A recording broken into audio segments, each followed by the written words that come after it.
श्री रामानुजाचार्य के पिता का नाम केशव भट्ट था। दक्षिण तेरुंदर क्षेत्र में रहते थे। जब श्री रामानुजाचार्य की अवस्था बहुत छोटी थी तब इनके पिता का देह अवसान हो गया।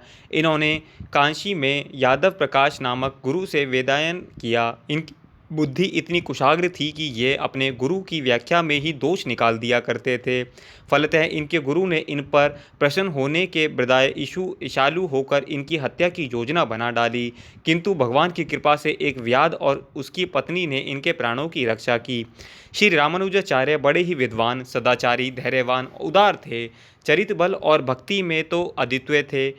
इन्हें योग सिद्धियाँ भी प्राप्त थी। ये श्री यामानुजाचार्य शिष्य परंपरा में थे। श्री यामानुजाचार्य मृत्यु सन्निकट थी, तब उन्होंने अपने शिष्य द्वारा श्री रामानुजाचार्य को अपने पास बुलवाया, किंतु उनके पहुंचने के पूर्व ही श्री रामानुजाचार्य मृत्यु हो गई।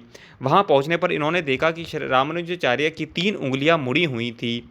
श्री रामानुजाचार्य ने समझ लिया कि श्री यमुनाचार्य इनके मध्य से ब्रह्मसूत्र, विष्णु सहस्त्रनाम, अलवंद्र के दिव्य प्रबंधन का टीका करवाना चाहते हैं। इन्हें श्री रामानुजाचार्य मृत शरीर को प्रणाम किया और कहा, भगवान, मैं आपकी इस अंतिम इच्छा को अवश्य पूरी करूंगा। श्री रामानुजाचार्य गृहस्थ थे, किंतु जब इन्होंने देखा गृहस्थी में रहकर अपने उद्देश्यों को पूरा करना कठिन है, तब इन्होंने गृहस्थ आश्रम को त्याग दिया और श्रीरंग में जाकर यतिराज नामक सन्यासी से संन्यास धर्म की दीक्षा ले ली।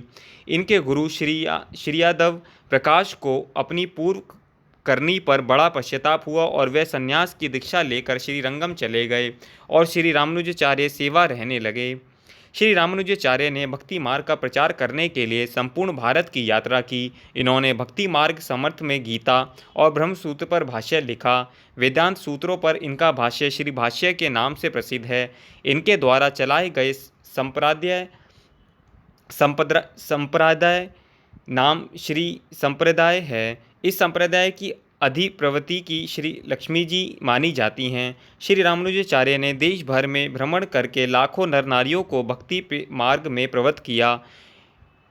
इनके 74 शिष्य थे। उन्होंने महात्मा पिल्लवाचार्य अपना उत्तराधिकारी बनाकर 120 वर्षों की अवस्था में इस संसार से प्रयाण किया। इनके सिद्धांत के अनुसार भगवान विष्णु ही पुरुषोत्तम हैं। वह ही प्रत्येक शरीर में साक्षी रूप में विद्यमान हैं। भगवान नारायण ही सत्य हैं। इनकी शक्ति महालक्ष्मी चित्त है और यह जगत उनके आनंद का विलास है। भगवान श्री लक्ष्मी नारायण इस जगत की माता पिता हैं और सभी जीव उनकी संतान हैं।